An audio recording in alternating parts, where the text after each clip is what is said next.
नमस्कार प्यारे बच्चों, स्वागत है आप सबका यूपी बोर्ड हिंदी मीडियम के प्लेटफॉर्म पर। और आज आपके लिए लेकर आया हूं एक बहुत बड़ी न्यूज। यूपी बोर्ड ने जारी कर दिए हैं मॉडल पेपर। इस साल का मॉडल पेपर, इस साल का पेपर कैसा आएगा, किस प्रकार से प्रश्न आएंगे, नंबर कैसे आवंटित होंगे प्रश्न में, एक एक प्रश्नों का उत्तर मिल गया है। और आज मैं बताने आ गया हूं, मैं पूरा पेपर सॉल्व करवाऊंगा, मैं बताऊंगा इंपॉर्टेंट क्या है। और जो बड़े बदलाव हुए थे हिंदी में सत्र के बीच में, टॉपिक 10 को बदल दिया गया था, अपठित गद्यांश भी जोड़ दिया है सरकार ने। तो बहुत बड़ी खुशखबरी कहूंगा मैं इसको, क्योंकि बच्चे तो आधे इसी में कंफ्यूज रहते हैं कि पेपर कैसा आएगा। उन्हें यह पता चल जाए कि पेपर कैसा आएगा तो आधा तो वैसे ही सॉल्व हो गया, 50% तो डर खत्म हो गया। अब उनको केवल कलम उठाना है और सॉल्व करना है, तो वो भी परेशानी मैं आपकी समाप्त कर दूंगा।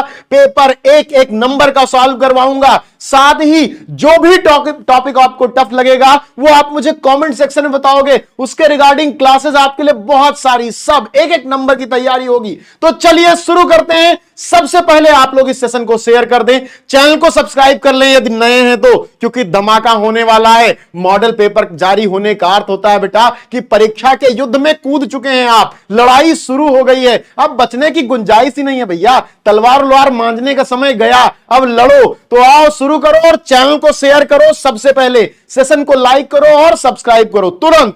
और उसके बाद मैं आपको बता दूं सबसे पहले कि मॉडल पेपर देखोगे कहां से। आपको तो मैं पीडीएफ दे ही दूंगा, लेकिन अगर आप अपनी क्यूरियोसिटी में उछलना चाहते हो तो जाके गिरो upmspedu.in पर, इस वेबसाइट पर। यहां पर आपको यहां मॉडल पेपर लिखा होगा, इस पर क्लिक करो और उसके बाद यह पेज आपके सामने खुलेगा। हिंदी, जनरल हिंदी, संस्कृत, उर्दू, इसी प्रकार जितने भी मॉडल पेपर हैं वो सारे आ गए हैं। आप देख रहे होंगे कि यहां पर लिखा हुआ है मॉडल पेपर क्लास 12, तो यहां पर सारे मॉडल पेपर आ गए हैं। जाकर के देखो, सॉल्व करो और जल्दी से अपनी परीक्षा में अच्छे नंबर पाने के लिए, टॉपर बनने के लिए अपनी सारी तैयारियों को मजबूत कर लो। तो आओ सीधे बिना देर करते हो हम लोग चलते हैं मॉडल पेपर पर। कैसा मॉडल पेपर आया है, कितने नंबर के कौन से प्रश्न आ रहे हैं, क्या क्या आपको सॉल्व करना है, देखते हैं। तो यह है आपका मॉडल पेपर बेटा, प्रतिदर्श प्रश्न पत्र। प्रतिदर्श मतलब पेपर से पहले दिखाया जाने वाला जो प्रश्न पत्र होता है कि किस प्रकार पेपर आएगा, वो आपके सामने है। यहां पर लिखा हुआ है कक्षा 12 विषय सामान्य हिंदी। कोई भी विषय होता तो यहां पर विषय का नाम लिखा होता। आपको समय मिलेगा 3 घंटे 15 मिनट का। क्यों, आगे वो भी बात लिखी हुई है। नोट में लिखा है प्रारंभ के 15 मिनट परीक्षार्थियों को प्रश्न पत्र पढ़ने के लिए दिए जाते हैं। सबसे महत्वपूर्ण चीज है, जब भी किसी लड़ाई में उतरो तो पहले सारे बिंदु देख लो। प्रश्न पत्र जरूर पढ़ना, चाहे जितने इंटेलिजेंट हो तुम, चाहे पहला ही क्वेश्चन आता हो, पहले 15 मिनट प्रश्न पत्र पढ़ना है, क्योंकि आप वहां से कॉन्फिडेंट हो जाओगे कि मेरे लिए पेपर आसान है। ठीक है, तो 15 मिनट पेपर पढ़ना। उसके बाद 2 खंड में है, दोनों खंडों के सभी प्रश्नों के उत्तर देना आवश्यक है। खंड का यहां पर लिखा हुआ है। अब हम शुरू करते हैं अपनी लड़ाई, पेपर को देखते हैं कौन कितने नंबर का आएगा। खंड का में बेटा पहला जो प्रश्न है आपका, पहला प्रश्न जो गद्य खंड से आता है, गद्य खंड के 5 बहुविकल्पीय। जो लोग जुड़ चुके हैं सेशन को सबसे पहले शेयर कर दें अपने सभी दोस्तों के साथ, सबको पता चले कि पेपर कैसा आ रहा है, क्योंकि सबको जानना आवश्यक है।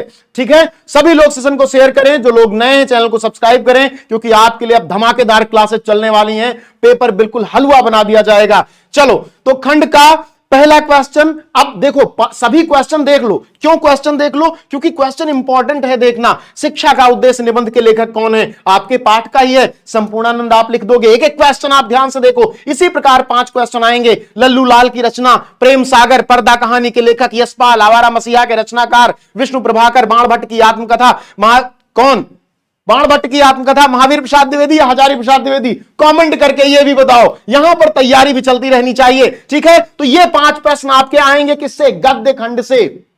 ये 5 प्रश्न गद्य खंड से आएंगे, बहुविकल्पीय के। ठीक है, कौन सा गद्य खंड, गद्य के विकास का खंड। अगला जो दूसरा नंबर प्रश्न का है बेटा, देखो पहले ही कामायनी लिखा है। कामायनी क्या है, कविता है, तो काव्य खंड से प्रश्न आएंगे। अब यहां पर 5 प्रश्न काव्य खंड से आएंगे। कामायनी किस युग की रचना है, आपको पता है, छायावाद की प्रमुख रचना है। निम्नलिखित कवियों में कौन प्रगतिशील युग का है, तो भैया अग्रदास 16वीं शताब्दी, तुलसीदास, नंददास, ये लोग पुराने हैं, रामधारी सिंह दिनकर ही बचते हैं। तार सप्तक का प्रकाशन वर्ष तो 1943 हो जाएगा, बिल्कुल उसमें कोई डाउट ही नहीं है। द्विवेदी युग की रचना कौन सी है? अब आपको पता है कौन सी नहीं है। देखो प्रश्न बहुत ध्यान से पढ़ना है। मैं मेरे जैसा मैं पेपर को सॉल्व करवा रहा हूं आपको, अगर मैं पढ़ सकता हूं कि रचना है तो आपको तो गलती होगी, इसीलिए 15 मिनट मिलते हैं। द्विवेदी युग की रचना नहीं है। अब देखो, प्रिय प्रवास, अयोध्या सिंह उपाध्याय, हरिऔध उसी समय के, भारत भारती, मैथिली शरणगुप्त, साकेत, मैथिली शरणगुप्त। कामायनी कब की है? अभी बताया, छायावाद की है ऊपर, तो ये छायावाद की हो जाएगी, यानी कामायनी सही होगा। अष्टचाप के कवियों का संबंध तो 8 शब्द विठलनाथ ने बनाए, किसके? कृष्ण भक्ति के लिए, कृष्ण भक्त शाखा संबंधित। तो आपको कितने नंबर मिल गए? जोड़ लो, नंबर जोड़ते चलो, नंबर कॉपी में लिख लो, कहां से कितना नंबर पाओगे। अब देखो 5 प्रश्न एक एक नंबर के पहला, 5 प्रश्न एक एक नंबर के दूसरा, 10 नंबर तो यही आपके हो गए। अब हम आ जाते हैं किस पर? गद्यांश पर।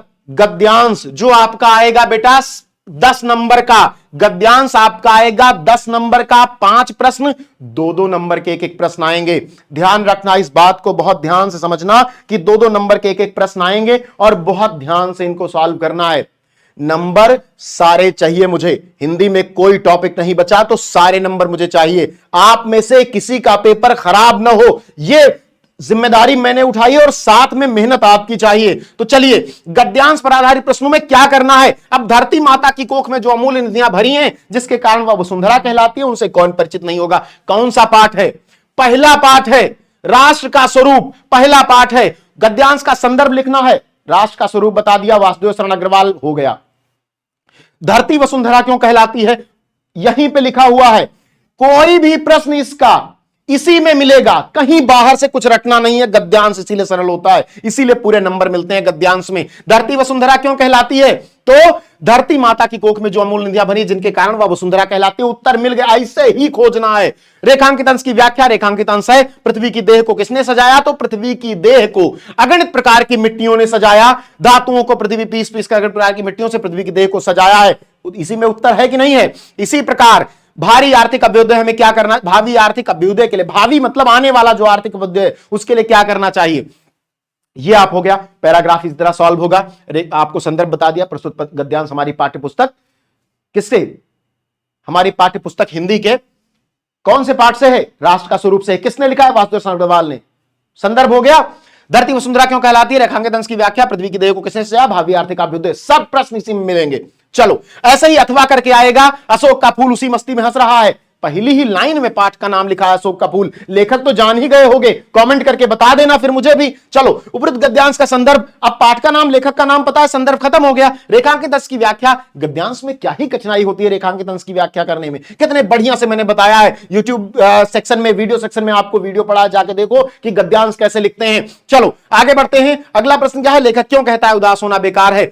गद्यांश का भाव स्पष्ट कीजिए। गद्यांश की भाषा शैली की विशेषताएं बताइए। संस्कृत निष्ठ खड़ी बोली है, संस्कृत निष्ठ खड़ी बोली है। भाषा कैसी है? विवरणात्मक है, विवरण है। ये सारी बातें आपको मैंने बहुत विधिवत बताई हैं। चलो अगले बिंदु पर आते हैं। दिए गए पद्यांशों, अब देखो मैंने आपको 20 नंबर दिला दिए बेटा, 10 नंबर किसके? ऑब्जेक्टिव क्वेश्चन के, और 10 नंबर गद्यांश के। अब अगला 10वें नंबर पर लड़ाई करते हैं। जो अगला 10वां नंबर किसका है? पद्यांश का। दुर्बलता का चिन्ह विशेष सपद है, पर अबलाजन के लिए कौन सा पद है? यदि मैं उकसाई गई भरत से हूं, तो पद समान ही स्वयं पुत्र को खोऊं। ठहरो मत रोको, कहूं मुझे सुन लो। किस पाठ का है? कैकेयी दुखी हैं, रो रही हैं, तो कैकेयी का अनुताप हो जाएगा। संदर्भ पता ही चल गया। कैकेयी का अनुताप किसने लिखा? कमेंट सेक्शन में बता देना, मुझे ही पता चल जाएगा। करके पहाड़ सा मौन, करके पहाड़ सा पाप। अब इसमें क्या पूछा? अलंकार। तो पहाड़ सा पाप उपमा है, और पहाड़ सा पाप मौन रह जाऊं, राई भर भी अनुताप न करने पाऊं। तो कौन सा यहां पर हो जाएगा? उपमा हो जाएगा। पद्यांश का भाव स्पष्ट कीजिए। कैकेयी दुखी हैं, बहुत परेशान है। क्यों परेशान है? क्योंकि उन्होंने 2 वरदान मांग लिए थे, यही भाव हो जाएगा। भाषा की विशेषताएं बताइए। मालिनी छंद है, रस कौन सा होगा? शांत हो जाएगा, और या फिर करुण रस हो जाएगा। दुखी हैं, और भाषा कैसी है? भाषा खड़ी बोली, संस्कृतनिष्ठ हिंदी है। चलो आगे बढ़ते हैं।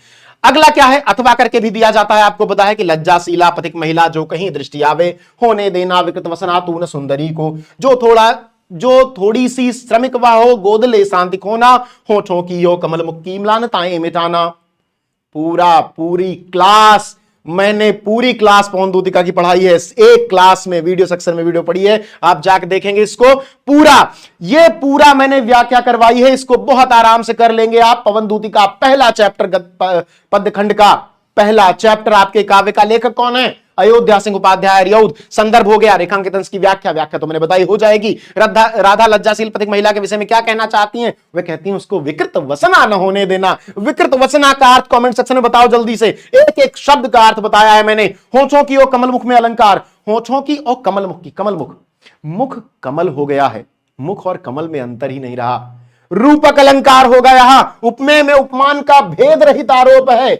चरण कमल बंदो हरिराई, आपको हमने बताया था। जलद और कृषक ललना का, जलद मतलब बादल, कृषक ललना किसान की बेटी। मैंने आपको बताया था कृषक ललना किसान की बेटी क्यों होगी? क्योंकि पहले क्लांता लगा दिया गया है। ललना शब्द बालक और बालिका दोनों के लिए प्रयोग होता है, लेकिन जब यहां क्लांता लगा दिया गया तो क्लांत पुल्लिंग, क्लांता स्त्रीलिंग, और उससे कृषक ललना बेटी हो जाएगी किसान की। उसके बाद मैंने दिलवाया आपको 30 नंबर, गिन करके जोड़ लेना। उसके बाद आ गया 5वां क्वेश्चन, 80 शब्दों में जीवन परिचय लिखना है। का वाले में गद्य का, पा वाले में पद्य का। अब जाके अपना जो मैंने साहित्यिक परिचय वाला वीडियो आपके लिए बनाया था, जो आपको क्लास मिली थी, जिसमें सारे जीवन परिचय इंपॉर्टेंट मैंने कराए थे, उसमें देखना आचार्य जय प्रसाद द्विवेदी, एपीजे अब्दुल कलाम, वासुदेव शरण अग्रवाल, मैथिली शरण गुप्त, सुमित्रा नंदन पंत, रामधारी सिंह दिनकर।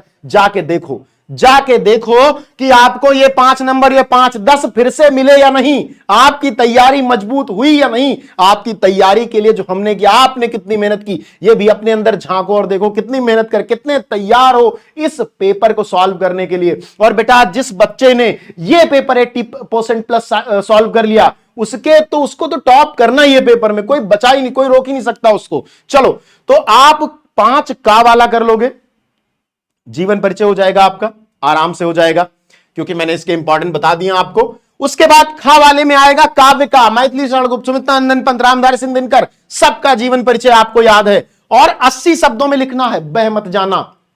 प्रेम पत्र नहीं लिखना है कि सारी भावनाएं लिखने लगो कि कब पैदा हुए थे और कहां चले गए थे। 80 शब्द ध्यान रखना, बहुत ज्यादा तो कॉपी में 2 पेज, बस 2 पेज से ज्यादा नहीं लिखना है, नहीं तो पता लगेगा केवल जीवन परिचय ही लिखते रह गए। प्रश्न 6, सबसे प्यारा, कथा साहित्य पर हम लोग आ गए। किस पर आ गए? कथा साहित्य पर आ गए। कथा साहित्य, बहादुर अथवा पंचलाइट कहानी के उद्देश्य पर प्रकाश डालिए। बहादुर कहानी क्या है? एक बच्चा है, नेपाल का आता है, नाम दिल बहादुर है, लोग प्यार से दिल नाम के उससे नाम के से हटा देते हैं। उसके बाद क्या होता है? एक जगह काम करने लगता है।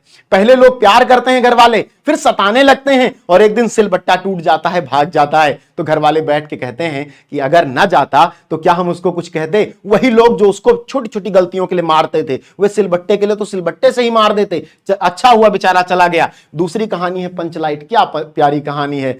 एक लड़का है, वो एक लड़की से प्यार करता है, गांव वाले उसे जाति से बहिष्कृत कर देते हैं, खेतों में रह रहा है। आप लोग पात्रों का नाम कमेंट सेक्शन में लिखोगे, लड़के का क्या नाम है, लड़की का क्या नाम है, उनकी काकी का क्या नाम है, और उस जो मोहल्ला है जहां पर ये रहता है उसका क्या नाम है। तो वहां पर फिर क्या होता है? सभी गांवों में पंचलाइट आ गई है, इनके गांव में नहीं आई है।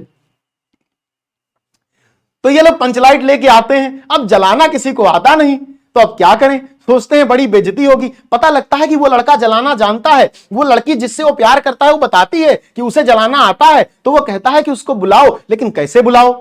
वो तो गांव से, जात से बाहर कर दिए हो। तो वो लड़की जिससे वो प्यार करता था, वो अब उसकी काकी जाती है, मतलब उसकी माँ एक प्रकार से जिम्मेदार है, जिन्हें वो काकी कहती है, वो जाती है उसे बुलाने, बुला के लाती हैं, और वो पंचलाइट जला देता है। तो सरदार उससे कहता है खूब गाओ सलीमा का गाना। आप सभी लोग कमेंट सेक्शन में लिख के बताओ कौन सा गाना वो गाता था। सभी लोग बताएंगे। हम चलते हैं अगली कहानी, ध्रुव यात्रा पर। एक राजा है, राजा को घूमने का शौक है।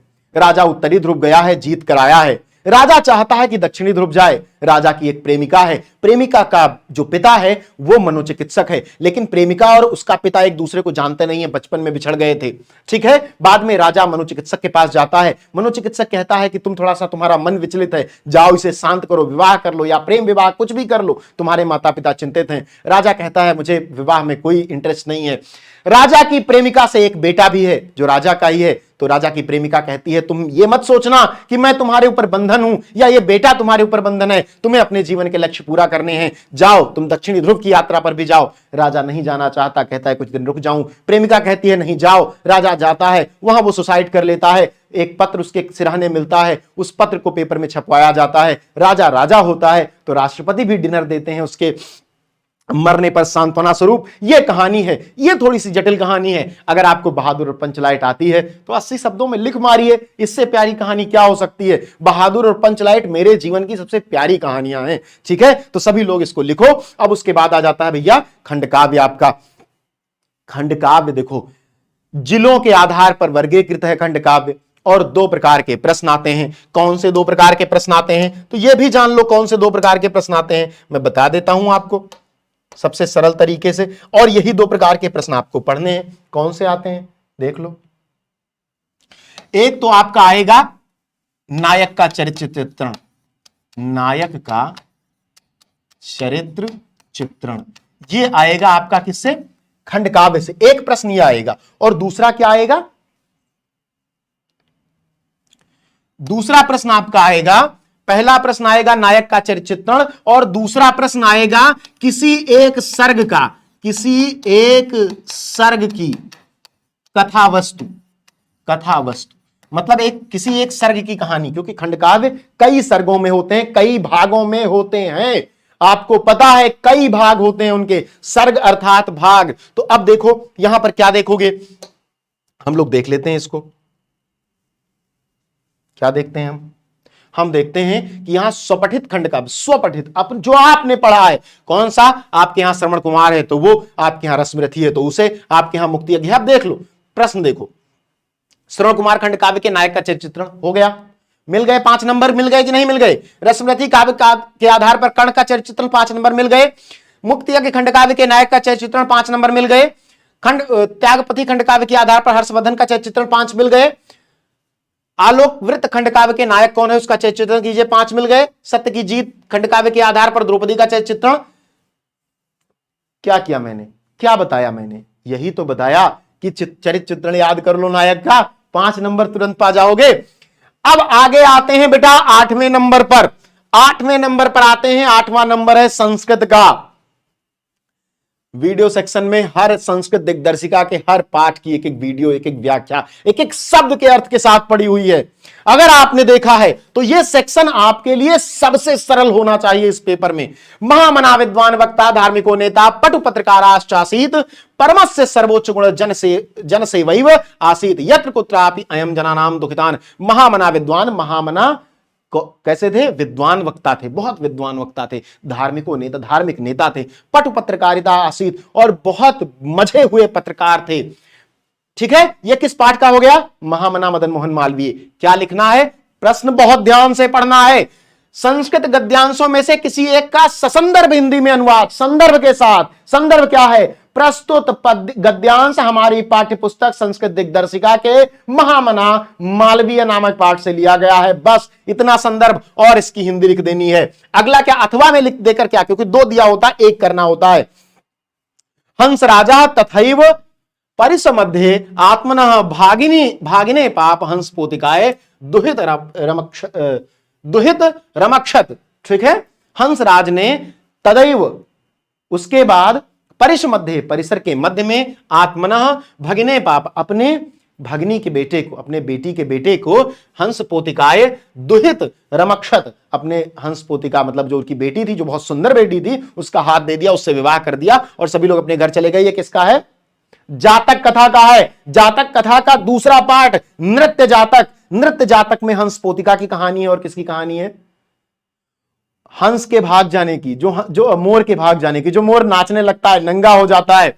ठीक है, मयूरो हंस पोतिकाय अप्राप्य लज्जिता, मयूर को हंस पोतिका नहीं प्राप्त हुई इसलिए लज्जित हो गया।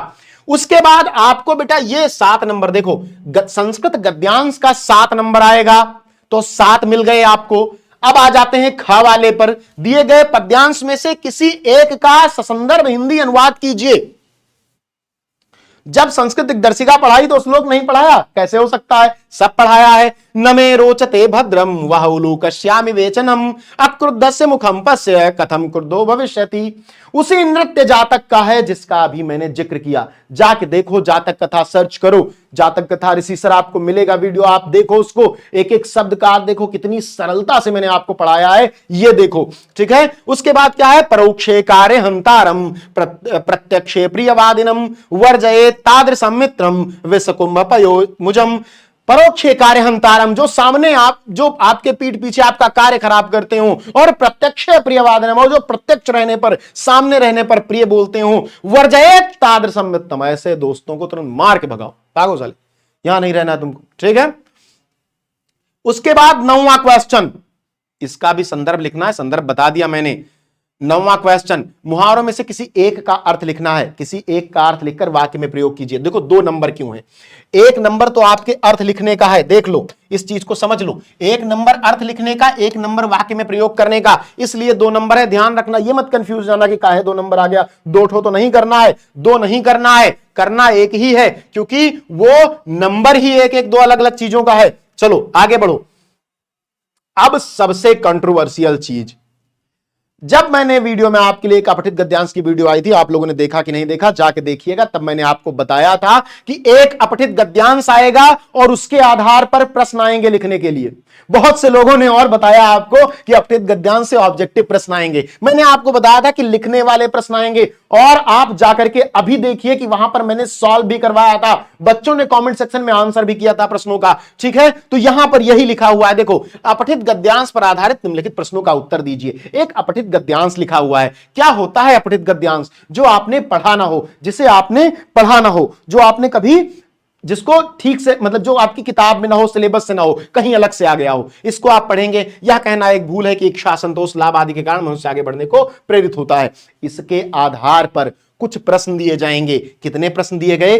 3 प्रश्न, 1 2 2, 1 नंबर का 1, 2 नंबर का 1, 2 नंबर का। अब ध्यान रखना, अगर ये 2 नंबर का है तो थोड़ा बड़ा लिख देना। लेखक के अनुसार इच्छा, लोभ आदि का परिणाम क्या होता है? तो यहां पर लिखा हुआ है कि वास्तव में इच्छा, संतोष, लोभ आदि के कारण समाज में शोषण, कुटिलता, अत्याचार, भोगवृत्ति एवं अशांति का को प्रोत्साहन मिलता है। इसी में से उत्तर निकाल के लिखना है। ये आपको जान लो बेटा, ये 5 नंबर जो आपको मिल रहे हैं, फ्री के मिल रहे हैं।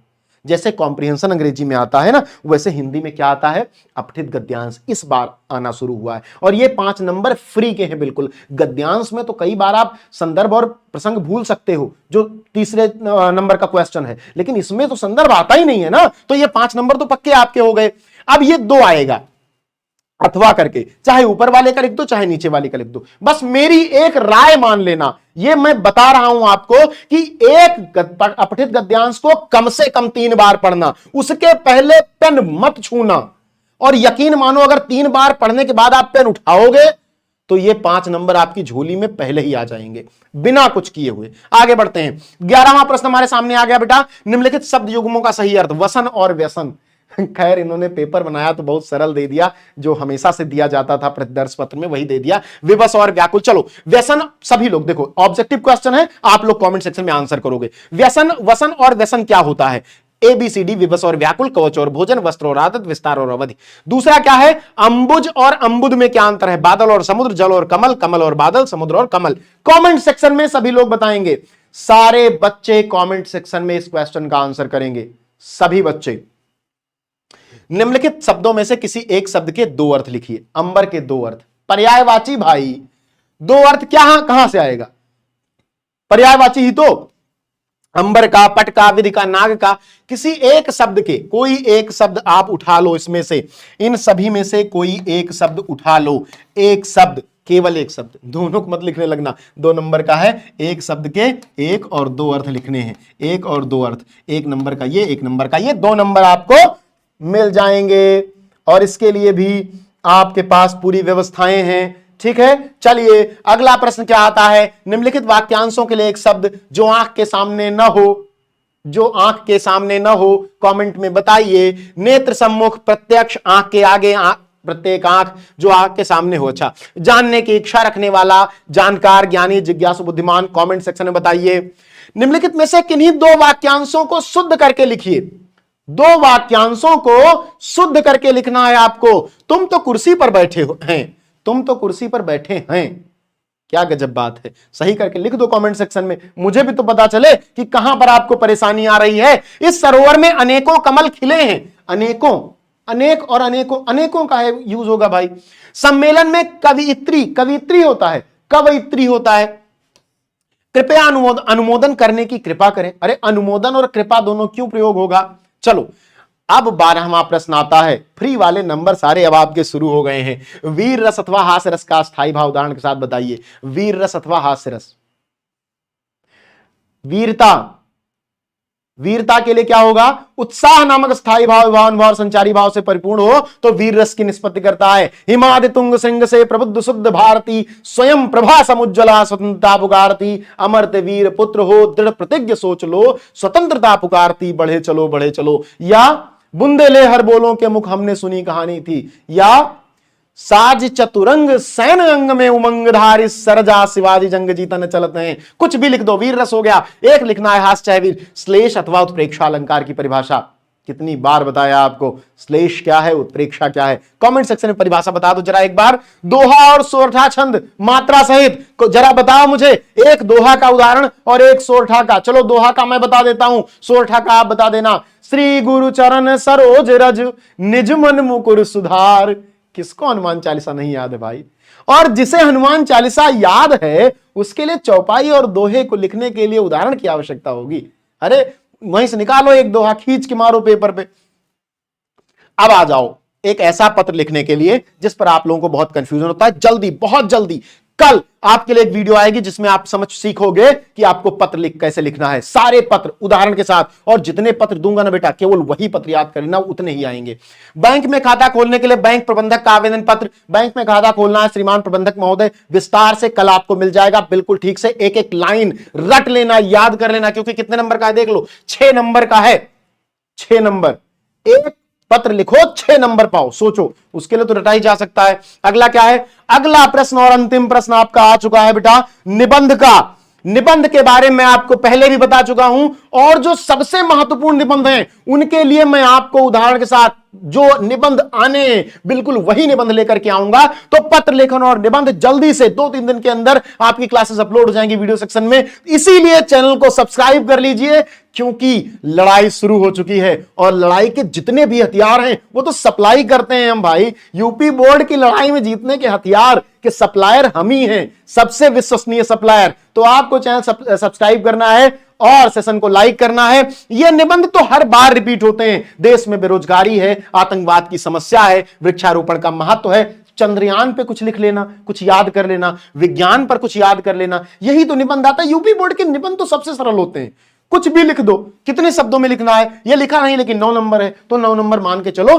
3 से 400 शब्द, 500 हो जाएगा, कोई दिक्कत नहीं। लास्ट में लिखना होता है, खूब लिखना, कॉपी भर देना, वो मैं बताऊंगा कैसे कॉपी भरना है। तो बहुत जल्दी आपको वीडियो सेक्शन में 2 वीडियोस मिल जाएंगी, पत्र लेखन पर और निबंध लेखन पर। तो ये आपका पेपर है।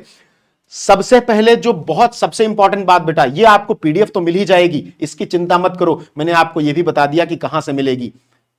आपको upmsp.edu.in पे जाना है, लेकिन उससे भी पहले जब पेपर हाथ में आए तो ये कभी मत भूलना, प्रारंभ के 15 मिनट परीक्षार्थियों के लिए। बाकी तो लड़ाई है, क्या हार में क्या जीत में किंचित नहीं भयभीत में। तो डरना नहीं है, मुकाबला करना है, लड़ना है। और सभी लोग जिन्हें पेपर देखना हो कहां पर है, तो आप लोग जा सकते हैं upmsp.edu.in पर। वहां पर यहां पर मॉडल पेपर वाले टैब में जाएंगे, इस प्रकार का अगला टैब खुलेगा, यहां पर आप डाउनलोड सेक्शन में जाकर देख सकते हैं। ठीक है, तो ये वीडियो यहीं तक, आपको पीडीएफ मिल जाएगी। बने रहिए हमारे साथ, चैनल को सब्सक्राइब कीजिए, सेशन को शेयर कीजिए, क्योंकि सारे मॉडल पेपर आपको मिलने वाले हैं इसी चैनल पर। और आपकी परीक्षा की तैयारी के लिए सबसे बेहतरीन कंटेंट भी यहीं पर मिलेगा। मिलते हैं नेक्स्ट वीडियो में। बहुत बहुत धन्यवाद।